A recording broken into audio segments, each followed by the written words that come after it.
If you're a PhD student who feels lost in the abyss that is a PhD, let me share with you the jungle analogy. And if you understand this, you will never look at your PhD the same way again. Dare I say it might even start to make some sense to you.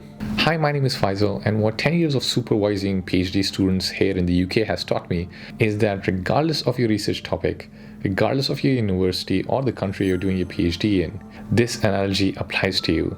If you stick around and understand this analogy, not only will you understand what the examiner is going to ask from you in the end of your PhD, but also it will shorten your journey. So let's jump right in. This is you.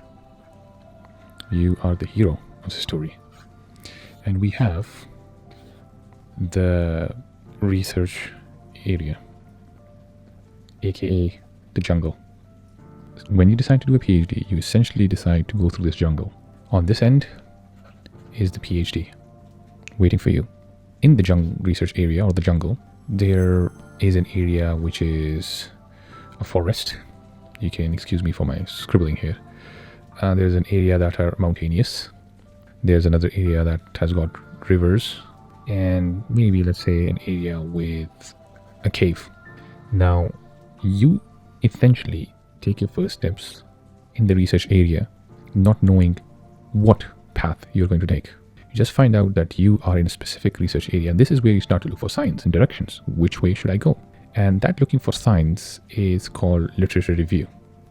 So essentially, you're looking for any sort of signboard that will direct you in either direction. First of all, there will be directions and different pathways, and then when you take that pathway, it will break off to other pathways other people have taken. And as and when they take another pathway, they've left you signboards, or what we call research papers. And they tell you that, research papers say, I took this path and then I went all over the way and I reached this place and I found a new place, a new fruit here or something that they found. And then another research paper would say that they took another path and over there found, let's say, a monkey sitting over there. And whereas and when you reach these branch off points or forks in the path, you essentially are making a decision. You're making a decision not to take a certain path and take another path. And then that path, again, breaks off into other paths that have been taken and have got research papers to show, after taking that major path, what are the other branch off paths that people have taken. And you will decide to take one of these until the very end, and then finally just do your last bit and take this last bit all yourself. That's it. That is your path. Okay? When you're taking this, if you understand that this is essentially what people are looking for, then you have got the luxury of not caring about mountains, about caves, about rivers and what's happening in there. What most students, when they reach and they've covered all the signposts, pretty much this area, this last section, which is when they essentially have to do the thing they have to do. At this point, because of the fear of this unknown, they start to get distracted. And they're like, oh, I should have gone to the mountains.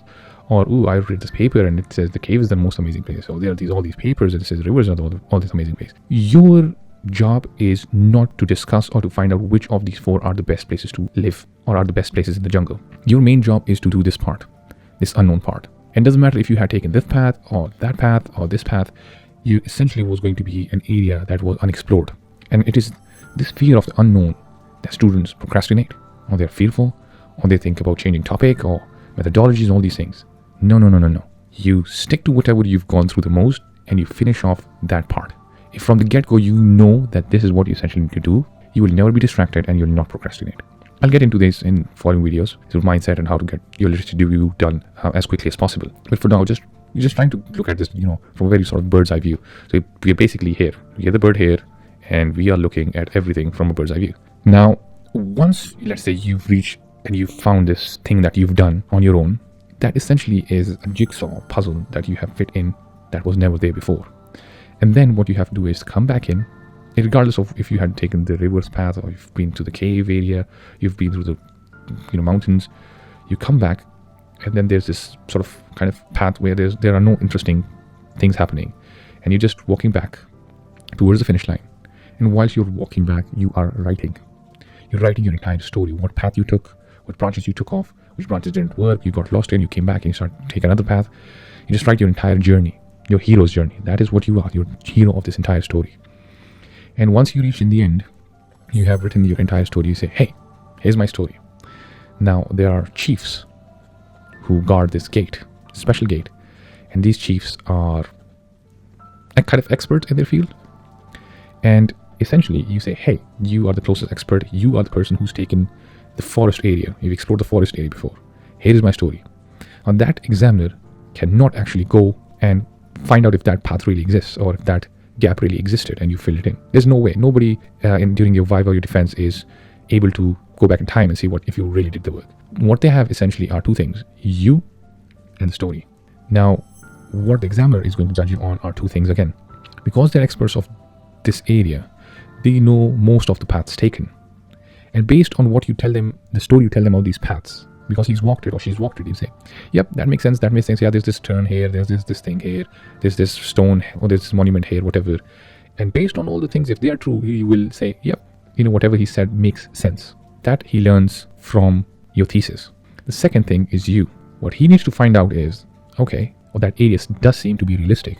Is this person telling his story or is he telling somebody else's story, let's say? How do we know this person actually took this path? Stories tell us this path exists, this gap has been filled. But was it this person who actually filled it?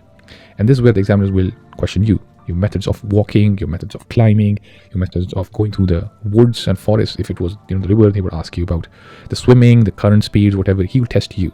And if you check out and your story check out, essentially you are let in through the special gate and you earn your PhD. This first area where you're lost and you're trying to find out which path to take is your first year, if you're in most countries. And then you actually taking the path and finding your gap is your second year. And then you walking and writing your story is essentially your third year. If you understand this and you stay the course between these 3 years, your PhD being completed in 3 years absolutely is a done deal. What most students do is they feel like they're lost and they think it's a bad thing, something's not right, which isn't. You're supposed to be lost. You're supposed to find the way. So they start to get a lot of self-doubt in the first year. They feel lost. Secondly, when they get into actually getting work done, they start bouncing around. Here, there, everywhere between different sort of areas. And this is where even hard workers, so there are two kinds of students. They're hard workers and they keep on bouncing around and wasting a lot of their time on unnecessary work. Because the chief is only interested in that area. If you tell him about the mountains and the caves and the rivers, first of all, he doesn't know much about it. And secondly, just tell him that you were lost during this journey. You didn't know what you were looking for. That's one kind of person, the kind of student who is a hard worker. He or she would usually waste a lot of time just bouncing around different places. And then there are second types of students who get afraid, anxious, and what they'll do is they'll just stand here and not take action. And those are procrastinators. And if you are a student right now, you probably fit in one of those. So you can judge yourself. If you are the kind of person who's thinking, oh my God, I'm doing so much work, why am I not getting anywhere? Well, this is why. And if the second kind of student who is afraid, who's anxious because he or she doesn't know what to do, just waste a lot of time. They waste a lot of time and they get to the end of their second year. They're like, oh my God, I'm just close to the mountains. Okay, I'm going to choose the mountains and I'm just going to write a story about it. And when the examiner asks you why you took the mountains, you won't have that path that you've taken and understanding of why the mountain area is so interesting. So again, this is just a very sort of an overview. Right now, probably this diagram is not making sense to you if you've fast forwarded here. Okay, so I hope that was helpful. We've barely scratched the surface here, but in the coming videos, I'm going to be going more in depth into different aspects of your PhD, how you should choose your research topic, how you should write your literature review, how you should structure it, what sort of methodology you should follow, your relationship with your supervisor, how you should write your thesis, how you should prepare for your Viva or defense, every sort of thing, and how you should reduce the overall journey. So stick around, and if you want to get notified when the next video is up on YouTube, I would recommend hitting the subscribe button and turning on notifications. I'll also be leaving some helpful links under the video so you can find out some further guidance. That's all from me now. Happy PhDing and good luck.